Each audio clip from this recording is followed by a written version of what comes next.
अगर मैं आरोप लगा रहा हूं प्रधानमंत्री पे हर रोज कि तुम वोट चोर हो, प्रधानमंत्री चुप क्यों है? प्रधानमंत्री एक शब्द क्यों नहीं बोल रहा?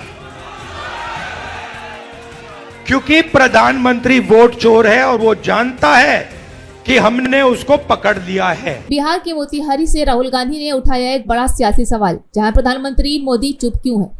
जी हां, वोटर अधिकार यात्रा के दौरान राहुल गांधी ने केंद्र सरकार को सीधे निशाने पर लिया है और जनता के बीच खड़े होकर पूछा है कि देश के सबसे बड़े लोकतांत्रिक सवालों पर पीएम मोदी जवाब क्यों नहीं देते हैं। मोतिहारी की सड़कों पर राहुल गांधी का काफिला पहुंचा तो हजारों लोग उन्हें सुनने जमा हो गए। राहुल ने मंच से कहा है कि जब देश की संस्थाएं कमजोर की जा रही हैं, जब जनता के वोट की ताकत छीनी जा रही है, तो प्रधानमंत्री क्यों चुप है। उन्होंने कहा है कि ये सिर्फ यात्रा नहीं, लोकतंत्र की रक्षा की एक आवाज भी है। प्रधानमंत्री हर मुद्दे पर बोलते हैं, लेकिन जब बात देश के संविधान, ईवीएम और चुनावी प्रक्रिया की पारदर्शिता की होती है तो वो चुप क्यों हो जाते हैं। राहुल गांधी के सवाल ने बिहार की राजनीति में गर्मी ला दी है, जहाँ वोटर अधिकार यात्रा के बहाने अब सीधा पीएम मोदी को निशाना बनाया जा रहा है। विपक्ष का कहना है कि लोकतंत्र पर खतरा है और सरकार जवाबदेह नहीं है, लेकिन सत्ताधारी पार्टी इसे महज ड्रामा बता रही है। कुछ लोग राहुल की बातों से सहमति जताते हैं तो कुछ इसे चुनावी स्टंट मानते हैं, लेकिन एक बात साफ है कि राहुल गांधी अब आक्रामक मूड में है और 2024 के बाद अब 2025 और 29 की जमीन तैयार करने में लगे हुए हैं। पहले सुनिए राहुल गांधी की इस बयान में कि वो प्रधानमंत्री से किस तरह के सवाल पूछ रहे हैं। मोदी जी, मैं आपको बता रहा हूं, मोदी जी डरे हुए हैं क्योंकि मोदी जी को बात समझ आ गई है कि अब चोरी पकड़ी गई है और अब वो भाग नहीं सकते हैं। हम आपको दिखाएंगे कि सिर्फ माधवपुरा में चोरी नहीं हुई है, लोकसभा में चोरी हुई है, हरियाणा में चोरी हुई है, महाराष्ट्र में चोरी हुई है, मध्य प्रदेश में चोरी हुई है और अब ये बिहार में चोरी करने की कोशिश कर रहे हैं और बिहार की जनता ने इनको हिला के रख दिया है। मैं भी बीजेपी के 2-3 एमपीज को जानता हूं, मेरे फोन पे मैसेज आ रहे हैं, आप प्रधानमंत्री को वोट चोर मत कहिए। कैसे मत कहूं भाई, है तो कहना पड़ेगा। अब ये तीर जाके सीधी टारगेट पे लगेगी। अच्छा, मैं आपसे एक बात पूछना चाहता हूं, आपका नाम क्या है? कुमार जी, अगर मैंने आपसे कहा कि आप चोर हो और अगर आपने चोरी नहीं की तो आप क्या करोगे? सबसे पहले आप कहोगे खबरदार तुम्हें मुझे चोर बुलाया, बोलोगे ना? ठीक है। अगर आपने चोरी की होती और मैंने कहा चोर हो तो आप चुप बैठोगे? क्यों नहीं बैठेगा? अगर चोरी की है और मैं कहूंगा चोरी की है, बिल्कुल चुप हो जाएगा, एक शब्द नहीं बोलेगा। अगर मैं आरोप लगा रहा हूं प्रधानमंत्री पे हर रोज कि तुम वोट चोर हो, प्रधानमंत्री चुप क्यों है? प्रधानमंत्री एक शब्द क्यों नहीं बोल रहा? क्योंकि प्रधानमंत्री वोट चोर है और वो जानता है कि हमने उसको पकड़ लिया है।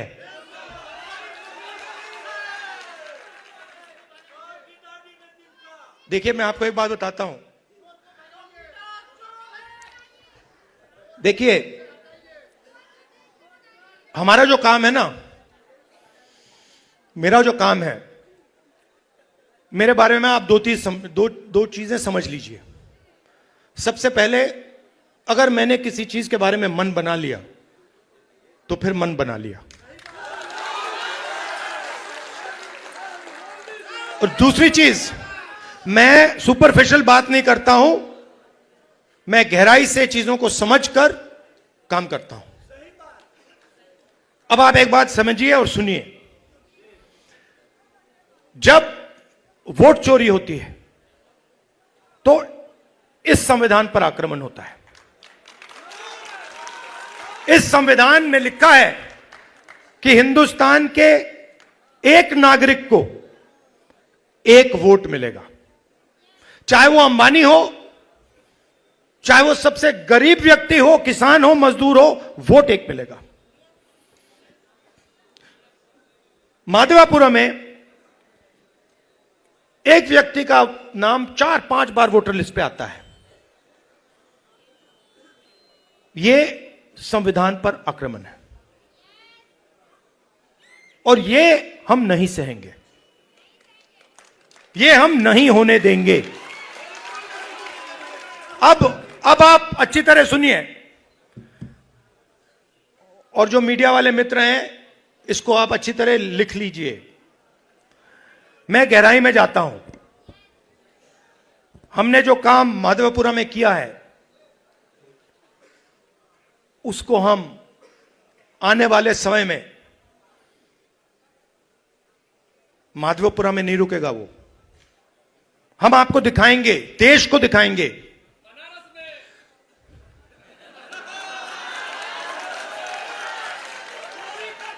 मोदी जी मैं आपको बता रहा हूं, मोदी जी डरे हुए हैं क्योंकि मोदी जी को बात समझ आ गई है कि अब चोरी पकड़ी गई है और अब वो भाग नहीं सकते हैं।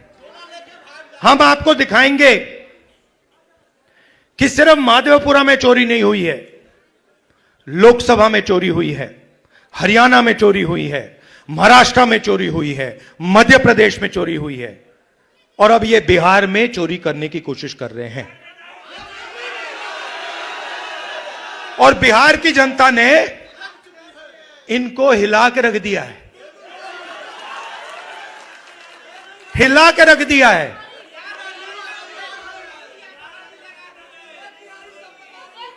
मैं दो तीन बीजेपी के, मैं सुनो, मैं भी बीजेपी के 2-3 एमपीज को जानता हूं। मेरे फोन पे मैसेज आ रहे हैं, आप प्रधानमंत्री को वोट चोर मत कहिए। कैसे मत कहूं भाई, है तो कहना पड़ेगा। अब ये तीर जाके सीधी टारगेट पे लगेगी। तो आपके गांव के बच्चे, यहां पे तो भैया 6-6 साल के बच्चे बोल रहे हैं वोट चोर, वोट चोर, वोट चोर, नारा बन गया है। और जो बिहार में शुरू होता है वो पूरे देश में फैलता है, वो रुकता नहीं है। आपने चंपारण में अंग्रेजों से लड़ाई शुरू कर दी, पूरे देश से उनको मिटा के हटा दिया। ये कॉन्स्टिट्यूशन की लड़ाई शुरू कहां हुई थी? चंपारण में ही तो हुई थी, वहीं तो हुई थी। अब इसका लक्ष्य क्या है? ये वोट चोर और संविधान को मिटाना, खत्म क्यों करना चाहते हैं मैं आपको बताता हूं। तेजस्वी जी ने बात की, देखिए हमें बैलेंस चाहिए,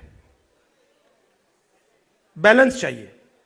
मतलब इस देश में अगर एक व्यक्ति को एक वोट मिलता है तो भागीदारी सबको मिलनी चाहिए। और जब हम हिंदुस्तान की संस्थाओं को देखते हैं, और इस बात को पहले मैं इतनी गहराई से नहीं समझता था जितनी आज मैं समझता हूं, जब हम हिंदुस्तान के इंस्टीट्यूशंस को, संस्थाओं को देखते हैं, और कोई भी इंस्टीट्यूशन चुन लो, कॉर्पोरेट इंडिया देख लो, ब्यूरोक्रेसी देख लो, जुडिशरी देख लो, मीडिया देख लो, बॉलीवुड देख लो, जहां भी आप देखोगे वहां पर आपको दलित, अति पिछड़ा, पिछड़ा, आदिवासी और माइनॉरिटी वर्ग नहीं मिलेगा। तेलंगाना में हमने जाति जनगणना किया, आप हैरान हो जाओगे, सारे के सारे जो गवर्नमेंट के कॉन्ट्रैक्ट हैं, छोटे से लेकर बड़े, उनमें कोई अति पिछड़ा नहीं है, कोई दलित नहीं, कोई आदिवासी नहीं, कोई पिछड़ा वर्ग का नहीं। आप राजनीति कैसे करोगे? मतलब पूरी की पूरी फंडिंग आपके हाथ में नहीं है, कॉर्पोरेट इंडिया नहीं है, अस्पताल नहीं है। अच्छा ठीक है, आपको यह सब नहीं चाहिए, मीडिया देख लो, मुझे नाम बताओ। मैं देखिए, मैं बड़े प्यार से बोल रहा हूं, मैं बड़े प्यार से बोल रहा हूं, भागीदारी तो होनी चाहिए। ये ओपिनियन बनाते हैं, ये लोग ओपिनियन बनाते हैं। नहीं, वो आपने बोला सबसे खराब आज तक है, मगर मुझे ये बताओ, एंकर्स में से मालिकों में से मुझे अति पिछड़ा नाम बता दो, मुझे दलित नाम बता दो, छोड़ो अति पिछड़ा छोड़ो, दलित बता दो, पिछड़ा बता दो। नहीं है तो कॉर्पोरेट इंडिया उधर नहीं हो, आप मीडिया में नहीं हो। अच्छा, बॉलीवुड की बात करते हैं, वहां पे नाम बता दो, एक वहां बता दो। है ही नहीं, बहुत कम, क्या है ही नहीं। तो इसीलिए मेरी सोच है कि दो चीज से शुरुआत होगी। सबसे पहली चीज, नेशनल लेवल पर जाति जनगणना, जिससे सबको पता लग जाएगा कि भैया हमारी इतनी भागीदारी है इस देश में। और तेलंगाना में हमने बहुत गहराई से किया है, सवाल पब्लिक से पूछ के हमने लिए हैं, दलित एसोसिएशन से हमने पूछकर उनसे कहा कि भैया आप बताओ हमें क्या पूछना चाहिए। ईपीसी एसोसिएशन से हमने पूछकर भैया आप बताओ हमें सवाल कौन से पूछने चाहिए। तो एक सेकंड, दूसरी बात, जो ये 50% की दीवार है रिजर्वेशन की, मैं आपको गारंटी करके कह रहा हूं, इसको तो हम चूरा चूरा करके फेंक देंगे उठा के। और ये देखिए, ये पहले दो कदम हैं। आप ये मत सोचिए कि इसके बाद हम बात छोड़ देंगे। ये जाति जनगणना से हमें एक विकास का एक नया मॉडल मिलेगा, वो शुरुआत होगी। मगर हमारा लक्ष्य है कि देश में बैलेंस होना चाहिए, सब लोगों को इस देश में जगह मिलनी चाहिए, कोई भी हो, अपर कास्ट हो, दलित हो, अति पिछड़ा हो, माइनॉरिटी हो, सबको जगह मिलनी चाहिए और सबकी इज्जत होनी चाहिए। और मोहब्बत की दुकान, मतलब नफरत नहीं, प्यार से, बिना नफरत, बिना हिंसा, सबको लेकर देश की जो पूरी शक्ति है, जो देश के हर लोग में, हर व्यक्ति में है, उस पूरी शक्ति का हमें प्रयोग कर देश को आगे ले जाना है।